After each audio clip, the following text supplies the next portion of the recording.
Alright guys, here we are. This is the video 6 part 2.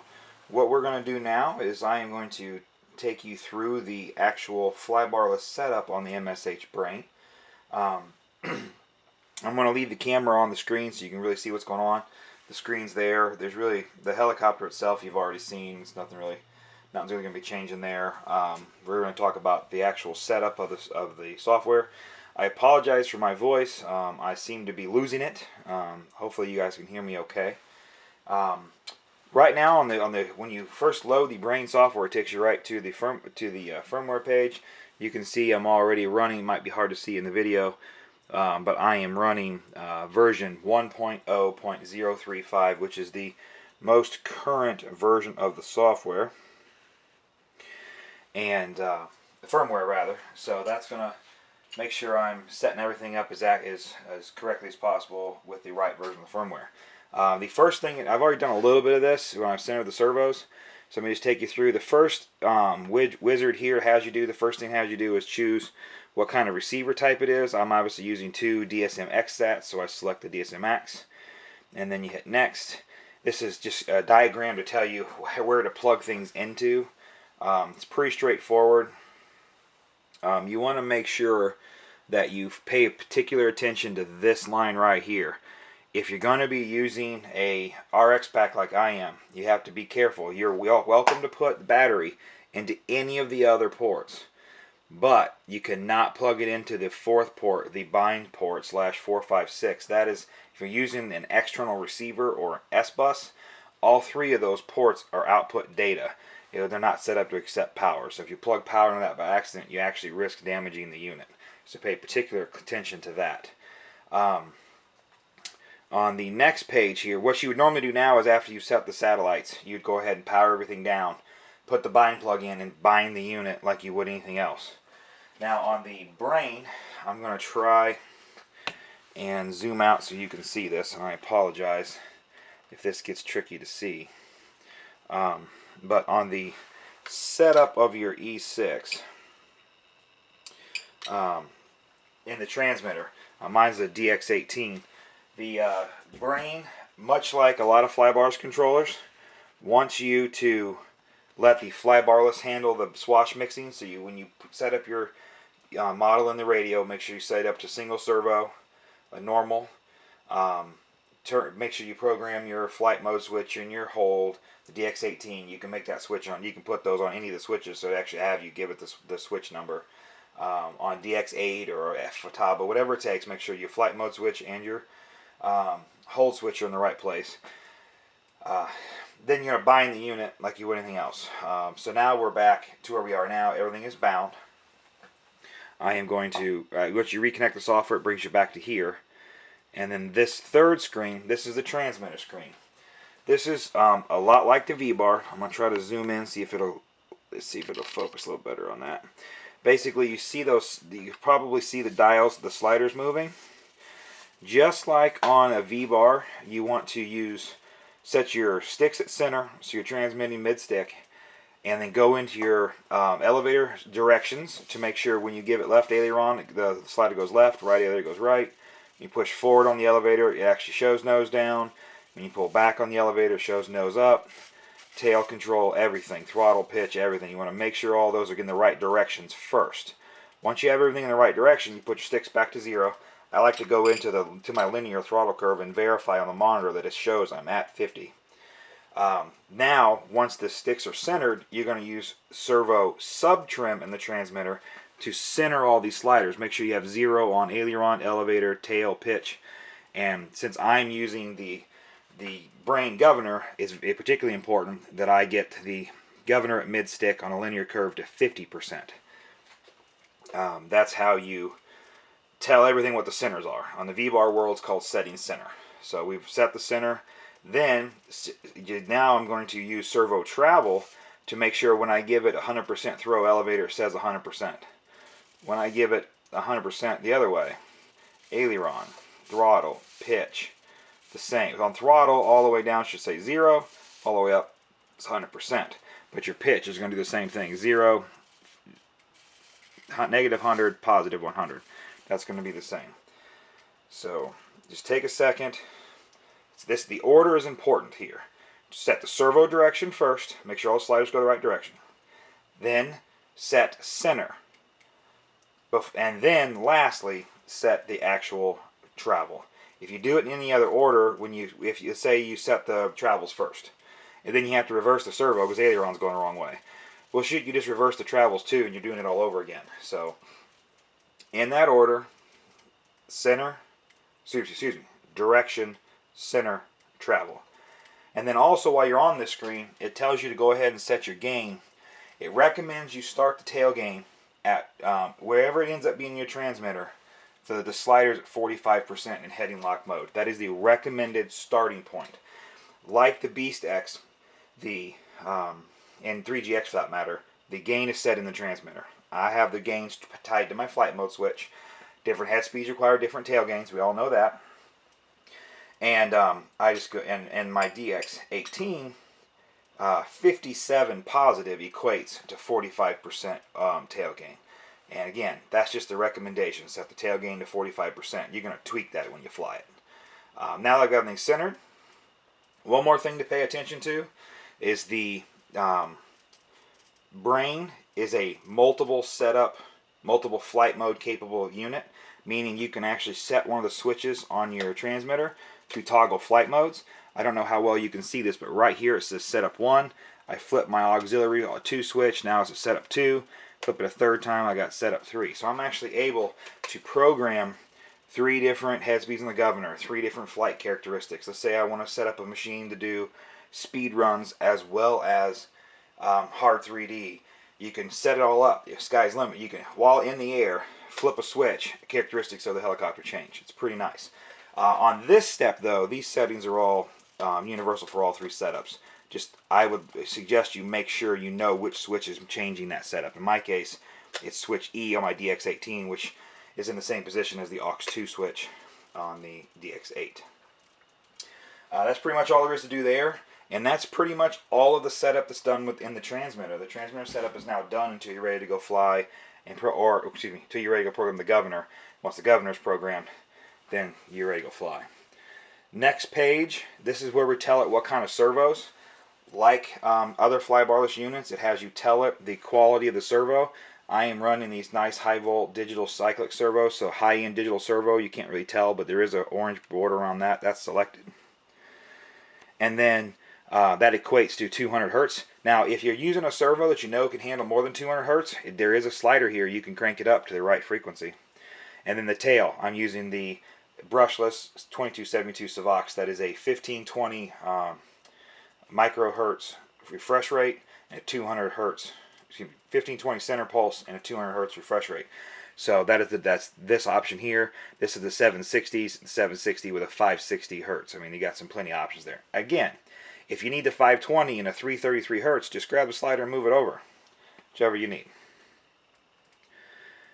Next page. This page is telling the swash mixer the orientation of your swash servos. This is incredibly important. You need to look at your helicopter from the top. Put the nose away from you. Not only is this telling you what servo number ends up where, you have to tell the system what kind of swash plate you have. So in my case on the E5, looking this way, just like this arrow, the elevator servo is in the back. And I know it's a 120 degree system. This one looks the same. This says 140. So we're going to go 120 degree with elevator in the rear. So I select that one. Now that that one is selected, it's telling me which servo to plug into which port on the unit. So the right side aileron goes into port 1 on the it's servo 1, goes into plug 1. Elevator goes into plug 2, and left side aileron goes into plug 3. I have already done that step. That's why it's already done, because I needed to get to this part so I could center the servos. If you could see the helicopter right now, all 3 cyclic servos and the rudder servo are at their reference positions. This is a great time to put the horns on. This is where my setup was when I was showing you installation of the servo horns. Next page. This is where we actually level the swash plate and set 0 pitch and set my servo travel directions. There's a lot done on this page. We'll be on this page for a while. Okay, as you can see, I have the swash plate is on the unit. my swash to servo links are installed, and I went ahead and just to start things off, set my swash leveler on there. If you guys haven't seen one of these, this is actually Ralph with Flybarless Rotors. This is his E/N Synergy Specific Swash Leveler. This thing's really neat. Not only does it fit the 10mm shaft and the swash plate perfectly, should you be using a Synergy E7 or an N5C with a floating swash driver, it has this neat little shelf built in to the leveler. That on the camera here. Neat little shelf right here built in that you can place the washout base against and put your Jesus bolt through. Obviously, if it's an E, it's here, an N, it's there, and that will guarantee zero phasing. It's actually a really neat tool, but it works really well just to level the swash on this guy too. So, recap real fast. On the Brain software, we're still on the servo swash plate setup screen. This last screen you saw. What we're going to do right now is I am going to level the swash at both center, lower, and upper position. Okay. First thing I'm going to do is set it to 0. Now I set my swash plate on there with the swash servos, with the servo arms on as close to mechanical center as I could get with the splines. Looks like my elevator and my right side pitch servo are actually spot on. No adjustment is necessary. You can't see it on the camera real easily, but back here on my aileron, left side aileron servo, there's actually about a 2mm gap there. I probably just wasn't paying attention when I was cranking down the links and went too far, so I'm not going to try to take that much slop out with the servo. It'll let you, but I really like to have a mechanically level swash. So rather than using the servo page to adjust that cyclic servo up far enough to eat up that slop, I'm actually just going to pop the links back off, turn the links out a couple of turns, and get that as close to right as mechanically possible. So I'm going to stop camera for a second, fix that link, and be right back. Okay, it took 3 full turns on these links to get that 2mm eaten up. But now, as you can see, you probably can't see actually, but take my word for it, there's still a real thin gap on that particular servo. So what I'm going to do is come over to my servo screen.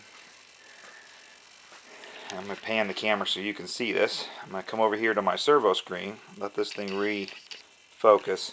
And what I'm going to do, since that is the left side aileron servo, that's channel 3, that is this servo here, it needs to come up a little bit, but since I had to reverse some of the servos, up might actually be down. So let's see, give it a click, and it went the right way. So, 1 click, which equates to 1 integer of 1 on that screen, took care of it. It is spot on.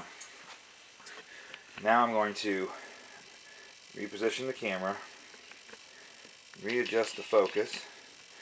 Now what I'm going to do is I'm going to use my transmitter to put it to maximum throw and double check that we're still level. And that is spot on. I like to turn the tool a couple of times just in case. This is a really good way to find out if your tool is not square. Still perfect all the way to the bottom. Still perfect. Again, I'm going to turn the tool just to make sure. And all 3 are right on the money. So what we have now is a mechanically level swash. I only had to put 1 click of trim into that servo. That's pretty darn close. So now what I'm going to do is I'm going to cut the camera, physically mount the head, and then when I come back we'll be talking about how to judge the length of these pitch links.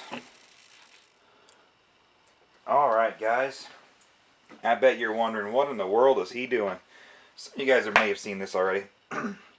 What I have here, obviously I put the head on, I have the washout arms installed. Real quick, I'm going to talk about it. Put the Jesus bolt in, it's pretty self-explanatory. Don't really crank the Jesus bolt down, there's no reason to. It's a shoulder bolt with a nylock nut. That is really there just to keep the head from spinning on the shaft. You can't compress the aluminum, so why crank it down? In fact, stressing that shoulder bolt, it could fail on you and cause problems. So put the Jesus bolt in first. The real work of the head, holding the head square, is done by these. the bolts that pass through the washout arms also come all the way through and tighten the head around the shaft. The inclination here is going to be to really crank these down hard. Don't.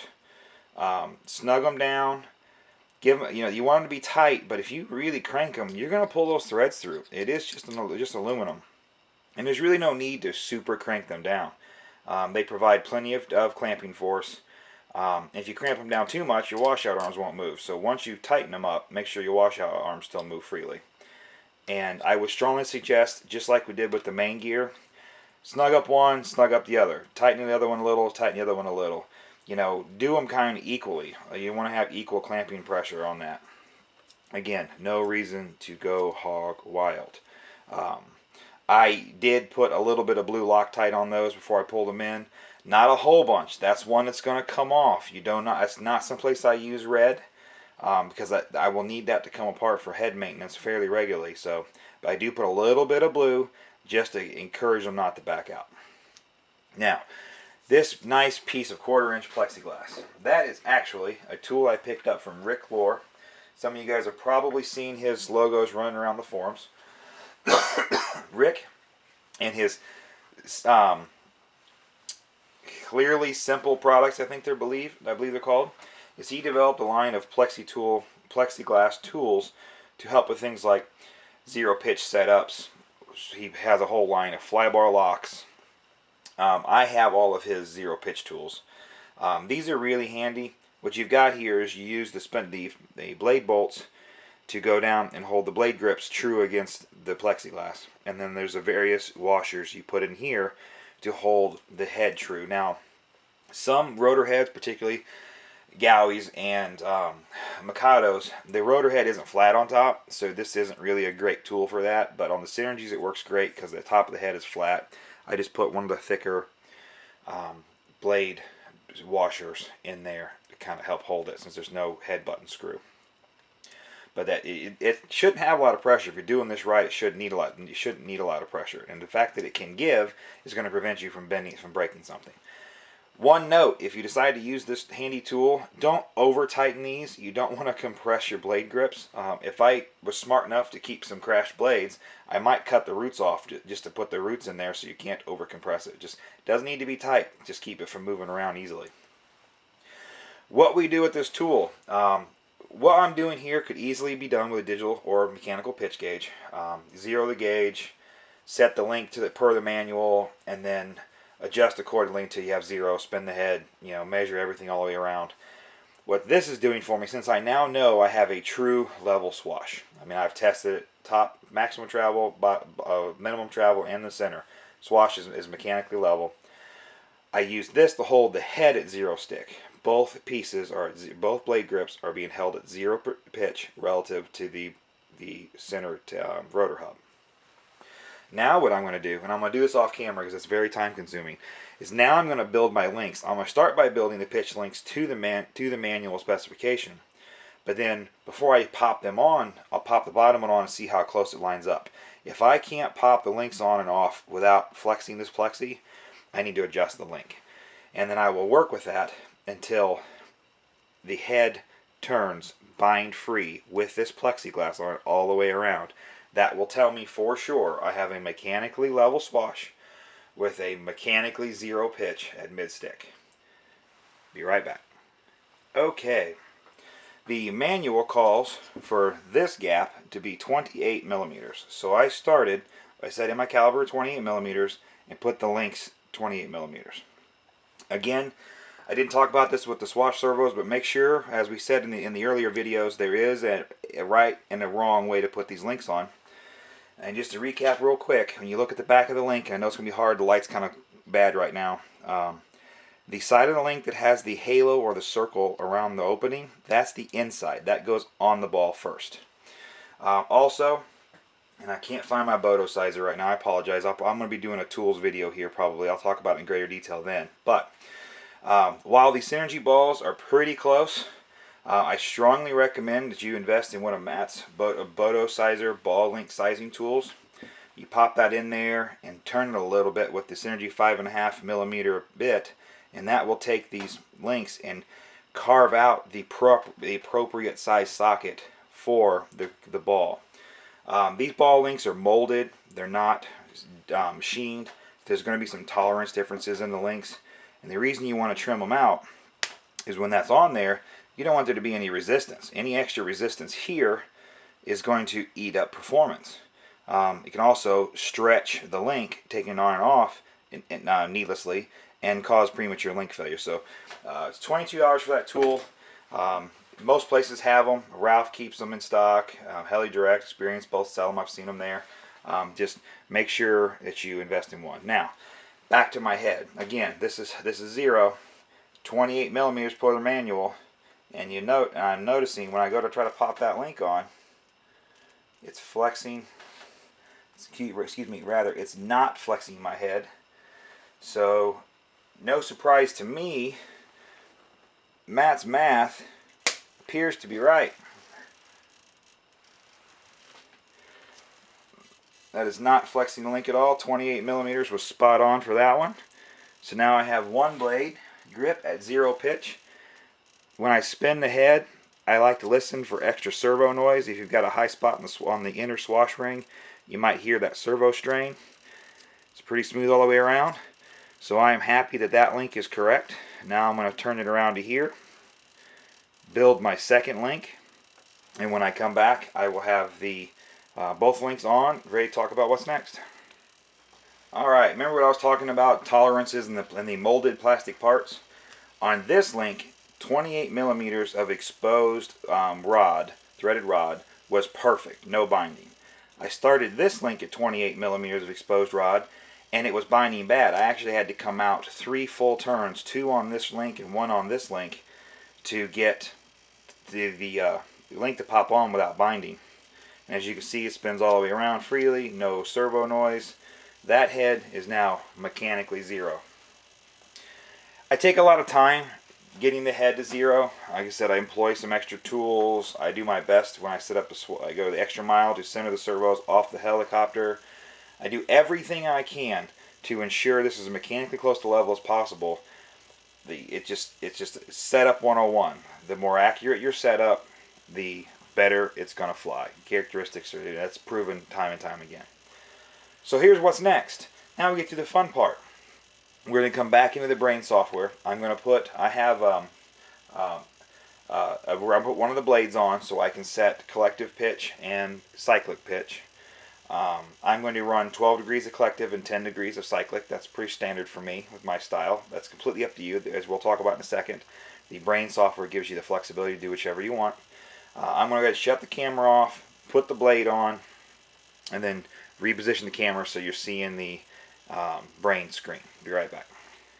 Alright guys, I've got a blade on the helicopter with my pitch gauge on it, set to 0, leveled.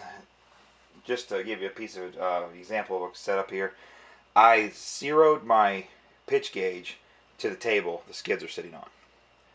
I put the pitch gauge on the frame, it read 0. Put the pitch gauge on the blade, it reads 0.1. So that's as close as you're going to get realistically. I mean, I could fight with pitch links all night trying to get that 0.1 out. So I'm very happy with that. You can't see the helicopter right now because all the work's going to be done here. This is still the Servo swash plate setup screen.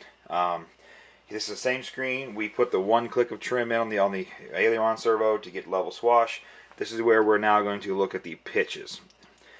So what I'm going to do is on my transmitter, I'm going to set full throw. And again, it's really important that you make sure you have a linear pitch curve in your transmitter when doing this. Now, currently the pitch percentage is set to 34%. Now at full throw, according to my pitch gauge, that's 13 degrees. That's more than I want. So I'm going to use the minus here and just minus that back. Don't go crazy because it don't take a lot of clicks. Now I'm right at 12 degrees of collective pitch. Check my 0. If your 0 is a little bit off, just like on the V-bar, you're going to go back into your servo setup, into your travel forward pitch, and give it a little bit more negative pitch until your positive and negative pitch numbers match. This is the only time I will ever tell you to change the travels after you leave the transmitter setup screen. And just to prove to you that it's okay, I'll go back to the transmitter screen. You'll notice my pitch is at 106% now. But on the servo page, I now have exactly 12 degrees of negative pitch, 12 degrees of positive pitch. It comes out perfectly. Now, we're going to talk about cyclic pitch. I like to run 10. I give it elevator currently at 40%, that is 8.5 degrees. So I'm going to give it a couple of clicks. 9.5, give it 2 more. 10 degrees, took another one. 10 degrees of cyclic pitch now obtained, both positive and forward and back elevator. So I have 12 degrees of positive and negative pitch, verified with my digital pitch gauge, and I have 10 degrees of cyclic throw. So those numbers are going to vary depending upon resolution of your servos, the servo head setup. A lot of guys like a super fast cyclic rate, so they put longer balls on the inner swash, so you have more deflection relative to the more blade grip deflection relative to the deflection of the swash. That will affect those numbers. So don't run home and use the numbers I gave you for pitch and cyclic. It will be different, I promise you. Now, all that's really left is to set up the tail and the governor. Now, since my workbench is a little bit small, I don't like to put the tail on until after I program the governor. 2 reasons. 1, it's one less rotating mass to risk throwing something at me. And 2, it fits my bench better. So I'm going to stop the camera, take my blade off the head, and we're going to skip the tail setup page. Come back to that in a minute. I'm going to skip ahead to my governor setup. When I come back, we'll talk about the governor.